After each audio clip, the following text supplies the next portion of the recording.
Hey, it's Gina with WTI.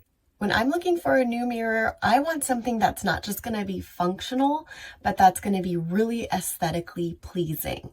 So when I saw this 20-inch round mirror from FONDAZZA, I knew that its uniqueness was exactly what I wanted and I had to have for our extremely small bathroom. I knew it was going to help to open things up and make it lighter and also just be beautiful. I just love the design on the bottom of this mirror. It's layers of gold brass and it's reminiscent of waves or clouds or whatever you want to imagine that it looks like. This can be hung on a brass chain that it comes with. In our bathroom, again, we did have limited space and it's low ceiling, so we opted to just hang it on 2 screws that we used with anchors in our wall, and that worked out really well.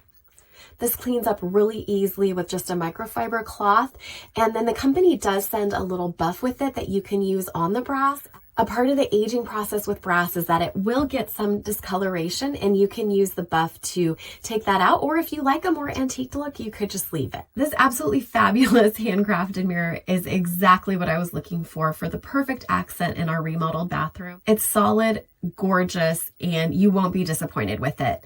And that's my point of view.